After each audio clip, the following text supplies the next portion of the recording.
الحمد للہ وحدہ لا شریک لہ والصلاة والسلام علی من لا نبی بعدہ وعلی آلہ واصحابہ الذین اوفوا عہدہ۔ تخصص فی العقائد الاسلامیہ میں اصول حدیث کے عنوان پر سبق چل رہا تھا، تو بات یہ چل رہی تھی کہ راویوں کی صفات کے اعتبار سے حدیث مبارک کی 16 قسمیں ہیں۔ ان میں آج سبق ہمارا ہے دوسرا، نمبر 14، حدیث مقلوب۔ شیخ الاسلام مولانا ظفر احمد عثمانی رحمہ اللہ تعالی وفات 1394 ہجری، قواعد فی علوم الحدیث میں لکھتے ہیں: ما وقع فی تقدیم او تاخیر او تغییر او تبدیل کذالک اما فی الاسناد او فی المتن۔ وہ حدیث جس کی سند یا متن میں تقدیم تاخیر ہو جائے، یا ایک راوی کی جگہ دوسرا راوی، ایک لفظ کی جگہ دوسرا لفظ آ جائے، یہ حدیث مقلوب ہے، قلب ہو گیا، تبدیلی ہوگی۔ مقلوب کی 2 قسمیں ہیں: مقلوب السند، نمبر 2 مقلوب المتن۔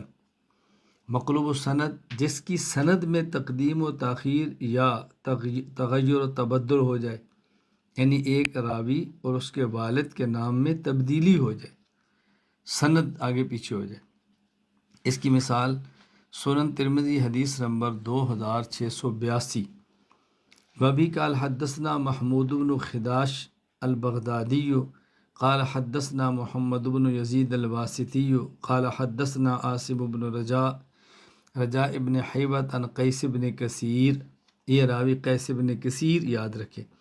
قال قدم رجل من المدینہ علی ابی الدرداء وهو بدمشق فقال ما اقدمك يا اخی فقال حدیث بلغنی انک تحدث الرسول اللہ صلی اللہ علیہ وسلم۔ آگے مکمل حدیث ہے۔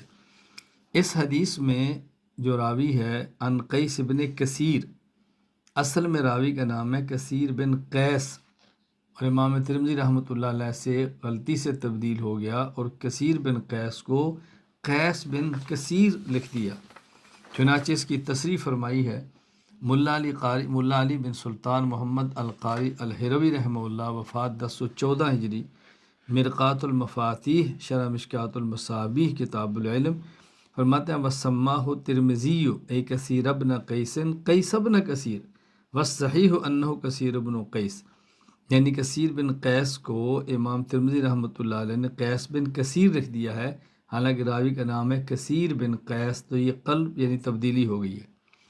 مقلوب المتن یعنی حدیث کے الفاظ میں تبدیلی ہو جائے۔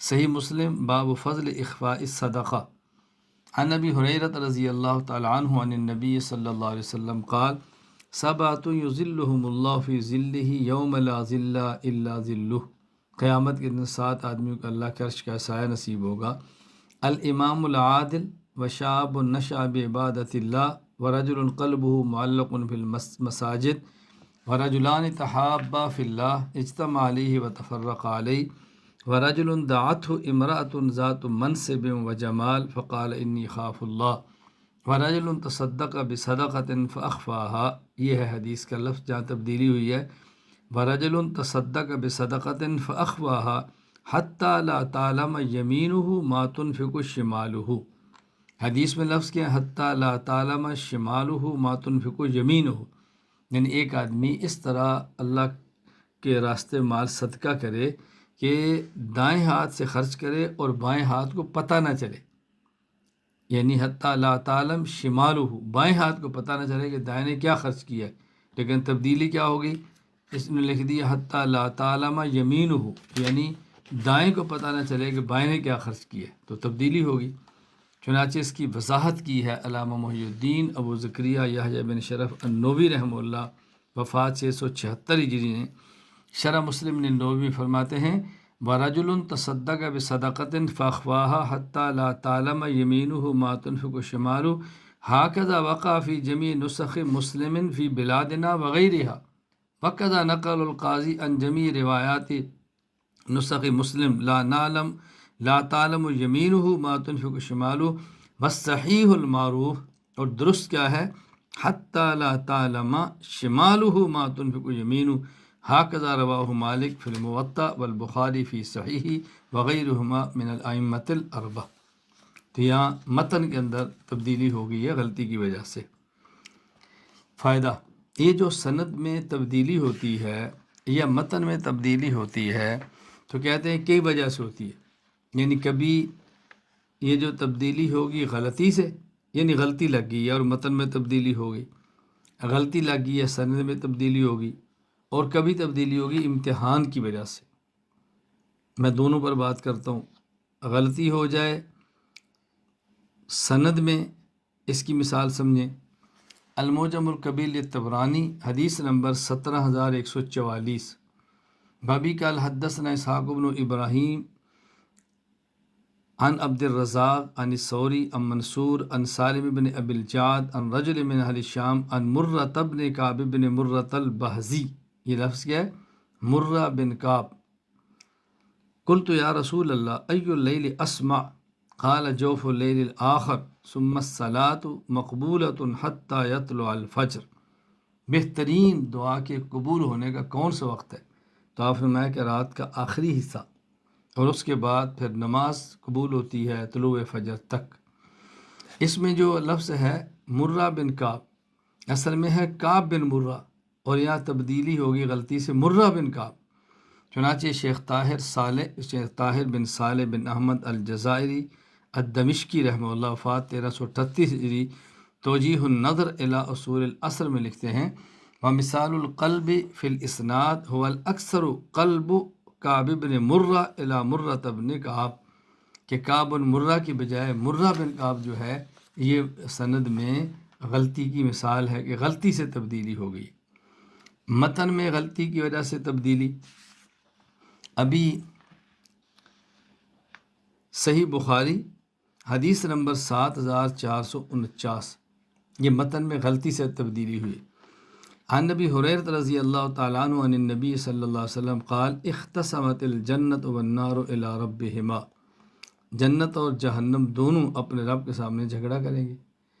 جنت کہے گی یا رب ما لہا لا يدخلها الا ضعفاء الناس وسخطهم، کہ جنت میں وہ لوگ جا رہے جو کمزور ہیں، جن کو دنیا میں پوچھتا کوئی، سب جنت میں جا رہے ہیں۔ وقالت النار یعنی اسرت بالمتکبرین، اور جہنم کو تکبر اکڑنے والوں سے بھرا جائے گا۔ اللہ تعالیٰ جنت کو فرمائیں گے انت رحمتی، تو میری رحمت ہے، اور آگ سے فرمائیں گے انت عذابی اصیب بک من اشاء، میں جس کو چاہتا ہوں عذاب دیتا ہوں، ہر کسی کو تو اس میں نہیں ڈالتا۔ وَلِكُلِّ وَاحِدَةٍ مِّنْهُمَا مِلْؤُهَا، جنت اور جہنم ہم دونوں کو بھر دیں گے۔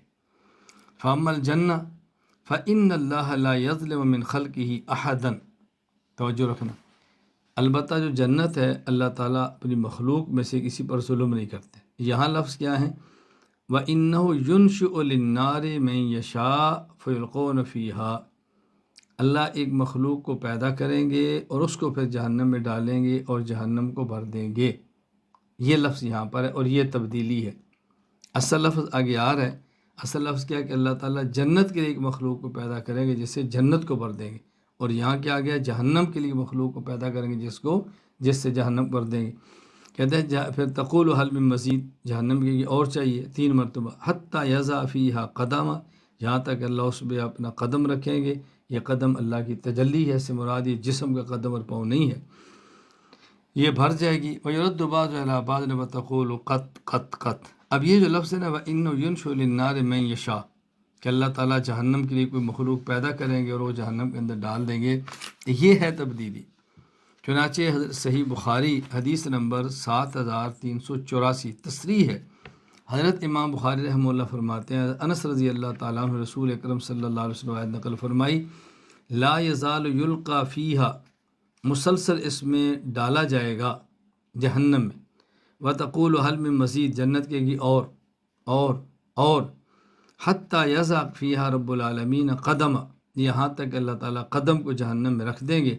فینزوی بعضھا الی بعض، جہنم کے ایک اس طرح دوسرے سمڑ جائے گا، پھر یہ کہے گی قد قد، میں بھر گئی تیری عزت اور تیری جلال کی قسم۔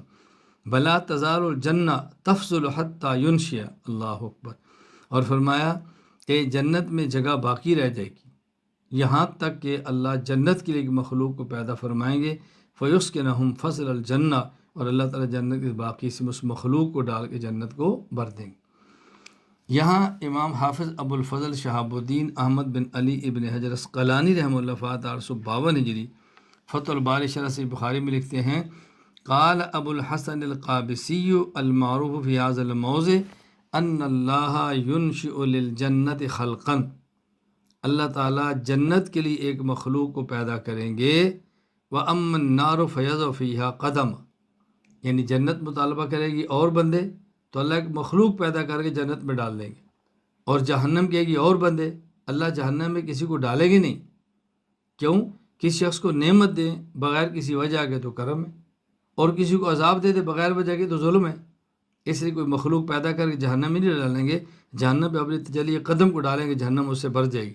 فقد قال جماعت من الائمہ ان هذا الموضع مقلوب، تو یہ قلب ہوا ہے، یہ تبدیلی ہوئی ہے، تو یہ تبدیلی ہے متن کے اندر۔ میں نے عرض کیا متن یا سند میں کبھی تبدیلی آتی ہے غلطی سے، جیسے یہ ہوئی ہے، اور کبھی تبدیلی آتی ہے امتحان کی وجہ سے۔ اللہ اکبر، یعنی محدث ایک حدیث کو بیان کرتا ہے اور اس کا متن تبدیل کرتا ہے شاگرد کا امتحان لینے کے لیے کہ اس کو یاد ہے یا نہیں، یا ایک محدث کوئی حدیث بیان کرتا ہے کسی دوسرے محدث کے امتحان لینے کے لیے کہ اس کا حافظہ کیسا ہے۔ اس کی جو مثال لکھی ہے بہت عجیب ہے، فتح الباری شرح صحیح بخاری، حضرت ابن حجر عسقلانی رحمہ اللہ فات 852 ہجری کا واقعہ نکل گیا ہے کہ حضرت امام محمد بن اسماعیل امام بخاری رحمہ اللہ تعالیٰ بغداد تشریف لائے۔ محدثین نے آپ کا نام سنا ہوا، ترچا محدثین جمع ہو گئے، تو انہوں نے چاہا کہ حضرت امام بخاری رحمۃ اللہ علیہ کا امتحان لیں حافظے کا، تو انہوں نے 100 حدیثیں جمع کی۔ اللہ فعمدوا الی 100 حدیث، 100 حدیثیں، 10 بندے اور ہر بندے کو 10 حدیثیں دی، ہر بندے کو 10 حدیثیں۔ فقلبوا متونہا واسانیدہا، تو سند اور متن کو تبدیل کر دیا، یعنی ایک حدیث کی سند لی، دوسری کا متن، ایک کا متن دوسری کی سند، سند اور لی متن اور لی، 10 کر کے تبدیل کر دیے۔ ایک شخص آتا تو حضرت امام بخاری رحمۃ اللہ علیہ کے سامنے وہ جب یہ پیش کرتا، اللہ اکبر، 10 حدیثیں پیش کرتا، دفعوا الی 10 انفس لکل رجل 10 احادیث امروا اذا حضر المجلس ان یلقوا ذلک البخاری واخذوا علی۔ حضرت امام بخاری تشریف لے آئے، اب محدثین جمع ہو گئے، جب مجلس جم گئی، انتدب رجل من العشرہ فسألوا عن حدیث من تلک الاحادیث، تو ایک سند کو لیتا اور متن چھوڑتا، متن کسی اور کا لیتا، سند اور یوں جوڑ کے پیش کرتا، تو امام بخاری فرماتے لا عارفہ، میں اس حدیث کو نہیں جانتا۔ سبحان اللہ۔ وہ پھر ایک اور پیش کرتا، امام بخاری رحمہ اللہ فرماتے کہ لا عارفہ، میں اس کو نہیں جانتا۔ وہ 10 کی 10 پیش کرتا، فرماتے میں اس کو نہیں جانتا۔ اب وہ 10 کی 10 جب یہ کہتے میں نہیں جانتا، تو اب مجلس میں 2 قسم کے لوگ تھے۔ بعض وہ تھے جو محدث تھے، بڑے چوٹی کے تھے، وہ جانتے تھے کہ امام بخاری کے امتحان لیا جا رہا ہے، اور امام بخاری کہتے میں نہیں جانتا، بہت بڑے آدمی ہیں، وہ سمجھ رہے ہیں کہ سند اور ہے متن اور ہے۔ اور جو اس سے امتحان سے واقف نہیں تھے اور فن حدیث کو اس درجہ کا سمجھتے نہیں تھے، تو ان کو امام بخاری عجیب لگ رہے تھے کہ ہر حدیث کہتے ہیں میں نہیں جانتا، کیسا محدث ہے؟ یعنی جو بھی حدیث سنا دے کہتے ہیں میں نہیں جانتا، کہتے ہیں میں نہیں جانتا، تو کیسا محدث ہے؟ اس میں تو ان کا علم ناقص تھا نا، ان کو معلوم نہیں تھا کہ یہ سند اور ہے متن اور ہے، امتحان لیا جا رہا ہے۔ تو وہ تو امام بخاری فرماتے کہ میں نہیں جانتا۔ تو جب اسی طرح 10 بندوں نے 10 حدیثیں، 100 حدیث امام بخاری رحمۃ اللہ پر پیش کر دیں، تو حضرت امام بخاری رحمہ اللہ تعالیٰ اب بولنا شروع ہوئے۔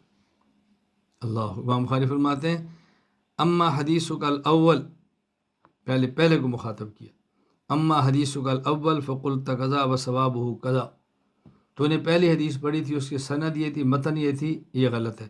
صحیح یہ ہے کہ سند یہ ہے، متن یہ ہے۔ تو نے دوسری حدیث یہ پڑھی تھی، یہ غلط ہے، صحیح یہ ہے۔ یعنی ہر محدث نے جو غلط پڑھی پہلے وہ غلط سناتے، پھر اس کے بعد صحیح سناتے۔ بتاؤ کتنا بڑا حافظہ تھا امام بخاری رحمۃ اللہ علیہ۔ یہ بات کہنی بہت آسان ہے۔ تو اب یہ جو انہوں نے سند اور متن کو تبدیل کیا تھا، مقصد کیا تھا؟ امتحان لینا، جان بوجھ کیسے کیا تھا۔ یہ جائز ہے، لیکن کب جائز ہے؟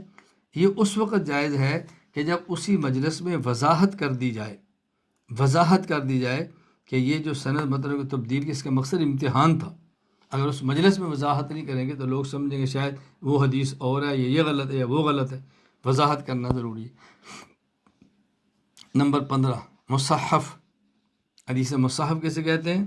شیخ الاسلام مولانا ظفر احمد عثمانی رحمہ اللہ وفات 1394 ہجری قواعد فی علوم الحدیث میں لکھتے ہیں ما تغیر فیہ نقط اما فی السند اب المتن، جس کی سند یا متن میں نقطے تبدیل ہو جائیں، جس کی سند یا متن میں نقطے تبدیل ہو جائیں، سند میں راوی کا نام اور ہے اور نقطہ اور آ گیا، متن میں لفظ اور ہے اور نقطہ اور آ گیا، ایک نقطے سے لفظ بدل گیا۔ سند میں نقطوں کی تبدیلی کی مثال کتاب العلل للدارقطنی۔ وبی قال حدثنا عبداللہ بن علی بن الحسین الخلال قال حدثنا احمد بن ملاعب قالوا حدثنا حجاج بن نصیر قال حدثنا شعبہ عن العوام بن مراجم عن ابی عثمان النہدی عن عثمان بن عفان قال رسول اللہ صلی اللہ علیہ وسلم لتؤدن الحقوق الى اہلها حتی یقصى للشاة الجماء من الشاة القرناء۔ اللہ اکبر۔ اس میں راوی کون ہے؟ عوام بن مراجم، عوام بن مراجم۔ یحییٰ بن معین نے اس میں تصحیف کی ہے اور انہوں نے اس کو لکھا پڑھا ہے یحییٰ بن مزاحم، تو یحییٰ بن مزاحم نقطہ بدل گیا نا، یحییٰ بن مراجم، جیم کا نقطہ را پر گیا تو زا بن گئی، اور زا کا نقطہ جیم کا نقطہ ختم گیا تو ہا بن گئی، مزاحم۔ تو لفظ ہے عوام بن مراجم، یحییٰ بن معین نے اس کو پڑھا ہے ابن مزاحم۔ چنانچہ علامہ زین الدین عبدالرحیم بن حسین العراقی رحمہ اللہ وفات 806 ہجری التقیید والایضاح میں فرماتے ہیں صحف فیہ یحییٰ بن معین فقال ابن مزاحم بالزاء والحاء۔ متن میں نقطوں کی تبدیلی کی مثال کہ حدیث کے الفاظ کے اندر نقطہ بدل جائے۔ شرح مشکل الآثار باب بیان مشکل ما روی عن رسول اللہ صلی اللہ علیہ وسلم من قولہ من صام رمضان۔ اس حدیث پاک کے اندر ہے عن ابی ایوب الانصاری رضی اللہ تعالیٰ عنہ قال قال رسول اللہ صلی اللہ علیہ وسلم من صام رمضان واتبعہ ستا من شوال فکأنما صام الدہر، جو شخص رمضان کے روزے رکھے اور رمضان کے بعد شوال کے 6 روزے رکھے، اس نے گویا زندگی بھر روزے رکھے، کیونکہ ایک نیک عمل کا اللہ 10 گنا اجر دیتے ہیں۔ رمضان کا مہینہ روزہ رکھا تو 10 ماہ کا اجر ملا، شوال کے 6 روزوں کا اجر ملا تو 2 مہینے 60 دنوں کا مل گیا، تو گویا اس نے 12 مہینے روزے رکھے۔ اس میں لفظ کیا ہے؟ واتبعوا ستا من شوال، 6۔ حضرت امام ابوبکر احمد بن علی بن ثابت بن احمد خطیب بغدادی رحمہ اللہ وفات 463 ہجری الجامع الاخراق الراوی و آداب السامع فرماتے ہیں قال سولی و اتباہ شیئا من شوال، لفظ کیا ہے؟ اتباہ ستا من شوال، تو انہوں نے ستن میں سین پر 3 نقطے پڑھ گئے تو اس کو شیئن پڑھ دیا، شیئا من شوال۔ نمبر 16 مدرج۔ شیخ الاسلام مولانا ظفر احمد عثمانی رحمہ اللہ وفات 1394 ہجری قواعد فی علوم الحدیث میں لکھتے ہیں ما ادرج فی الحدیث من کلام بعض الروات فیظن انہ من الحدیث۔ حدیث مبارک میں راوی اپنا کلام شامل کر دے جسے سننے والا حدیث کا حصہ سمجھے۔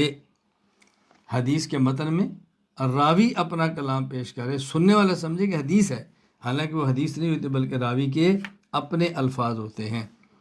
مدرج کی 2 قسمیں ہیں، ادراج فی سند اور ادراج فی المتن۔ یہ کبھی ادراج متن کے اندر ہوگا اور کبھی ادراج سند کے اندر ہوگا۔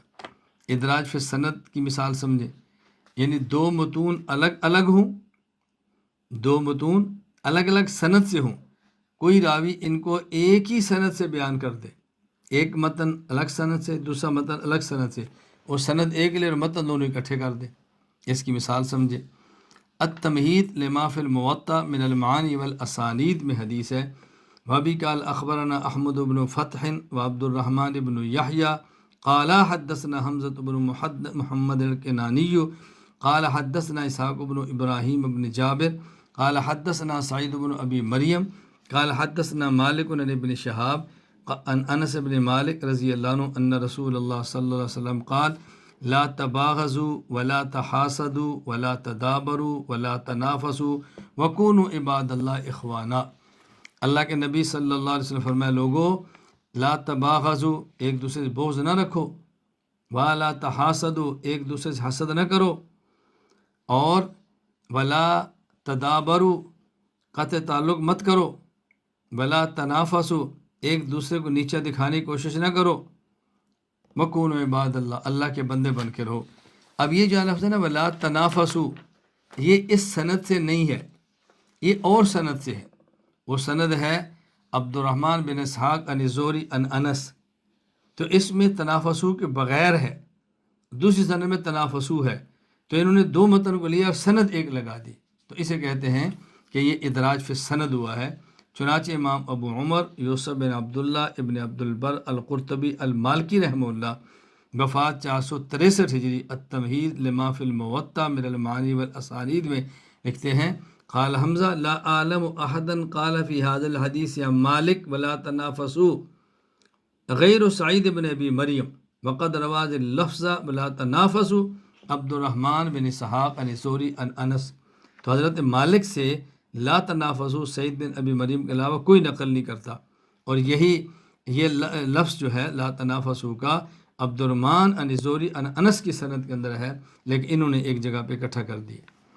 ادراج فی المتن، متن میں ادراج کی کئی صورتیں ہو سکتی ہیں، کسی حدیث کے شروع میں، درمیان میں اور آخر میں۔ نمبر 1، کسی شرعی حکم کو بیان کرنے کے لیے یا صحابی اپنے کسی قول پر حدیث مرفوع سے استدلال کرنے کے لیے متن کے بالکل شروع میں جملہ بڑھا دیں۔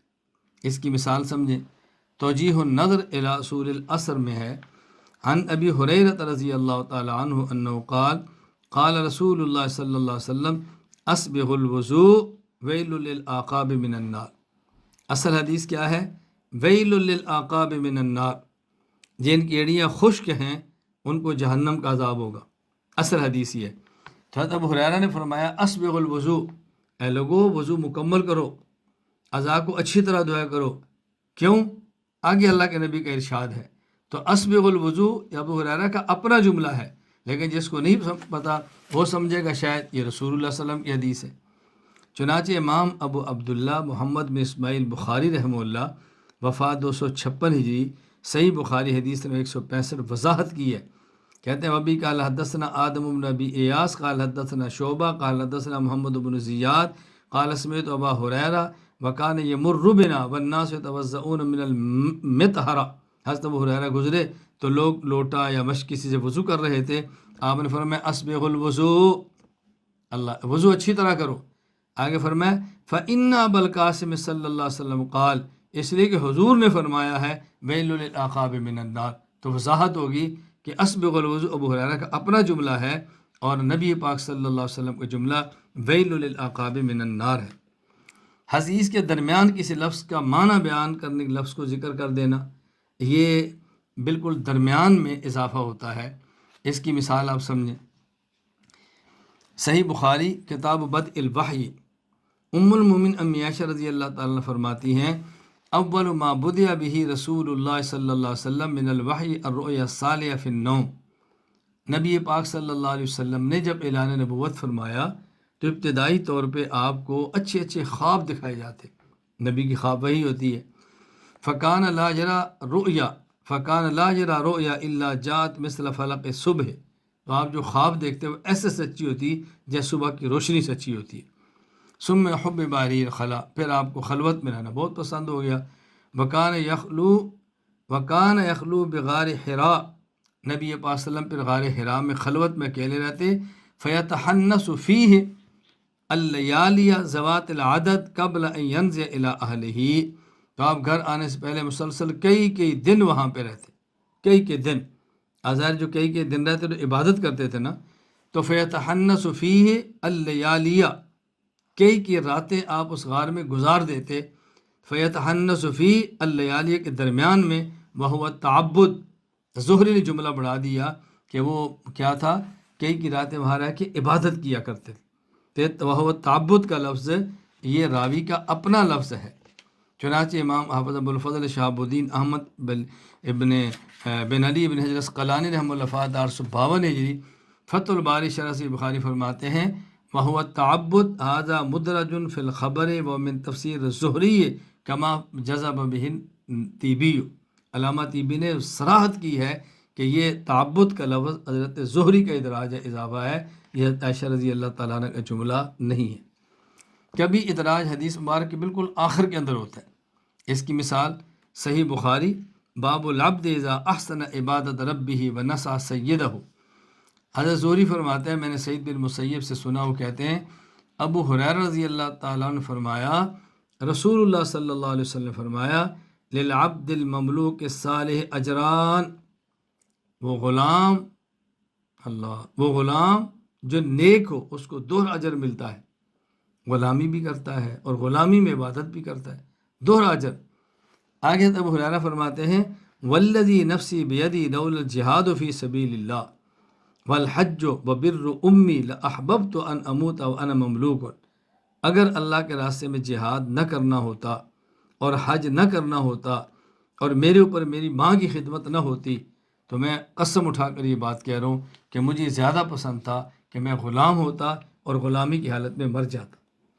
تب دیکھیں رسول اللہ صلی اللہ علیہ وسلم کا ارشاد کیا ہے للعبد المملوک صالح اجران، کہ غلام جو نیک ہو اس کو 2 اجر ملتے ہیں۔ آگے والذی نفسی بیدہ، حضرت ابو ہریرہ کا اپنا جملہ ہے، یہ رسول اللہ صلی اللہ علیہ وسلم کا ارشاد نہیں ہے۔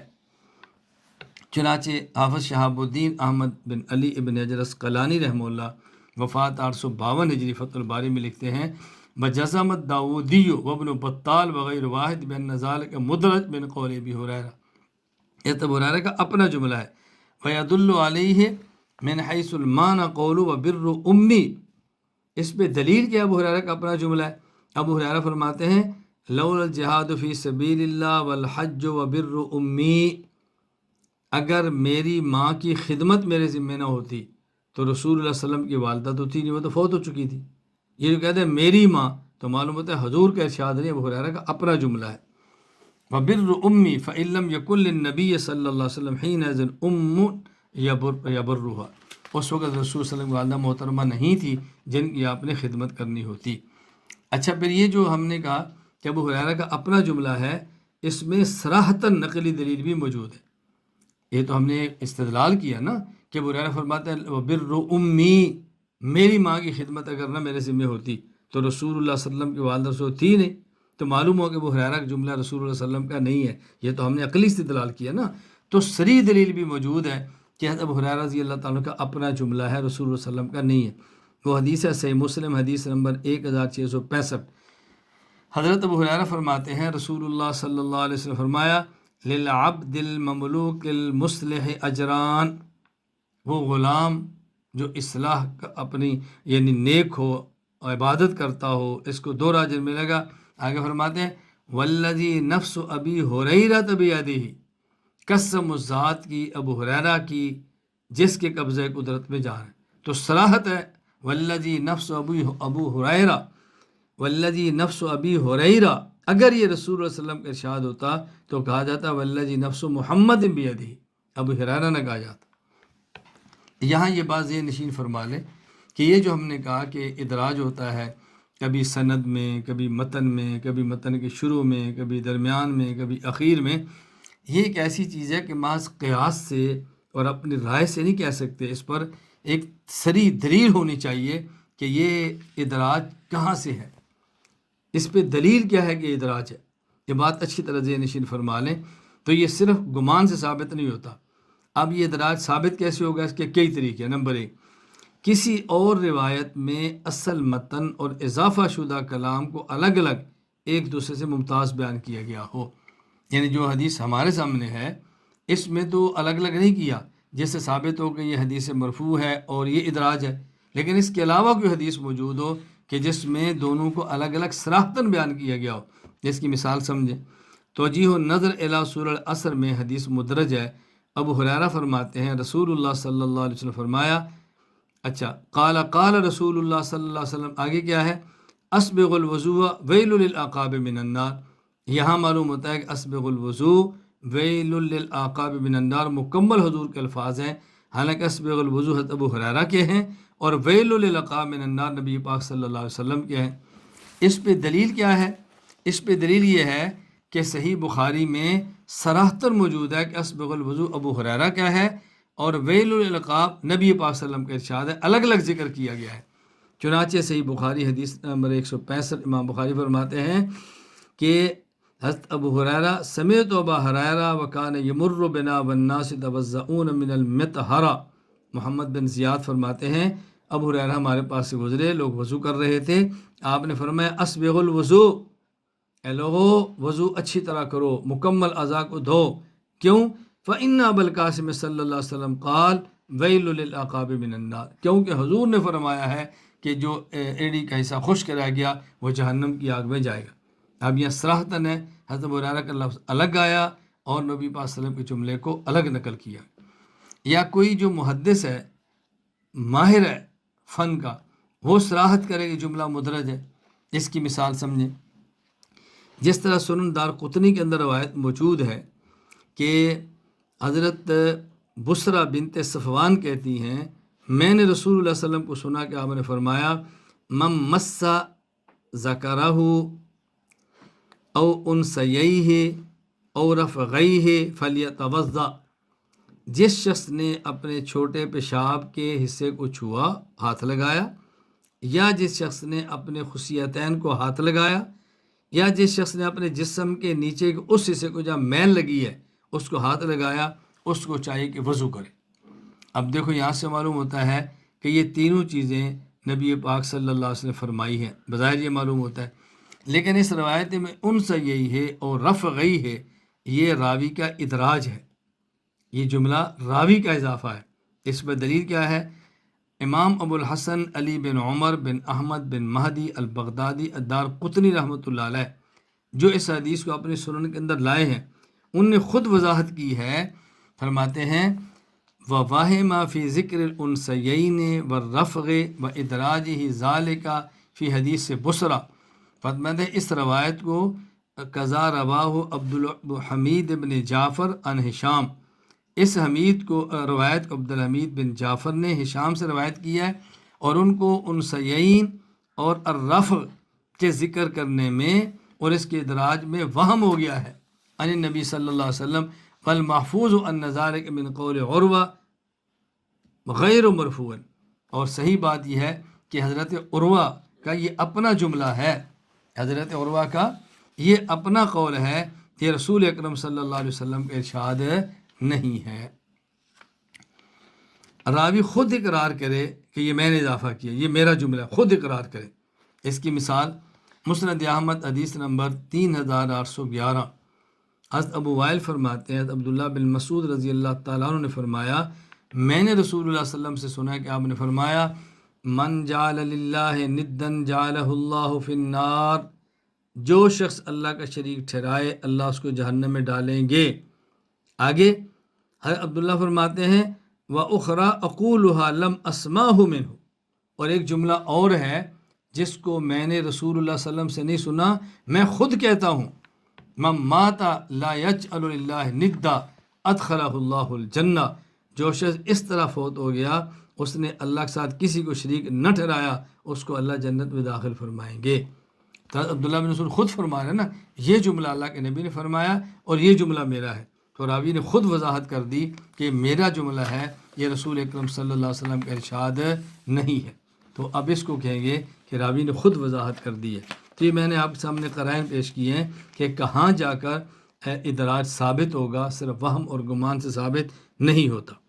تو ہم نے یہ سبق مکمل کیا ہے 2 نشستوں میں کہ حدیث مبارک کی راویوں کی صفات کے اعتبار سے 16 قسمیں ہیں۔ اللہ تعالیٰ میں حدیث پڑھنے کی، سمجھنے کی، آگے پہنچانے کی، سمجھانے کی اور عمل کرنے کی توفیق عطا فرمائے۔ وآخر دعوانا ان الحمد للہ رب العالمین۔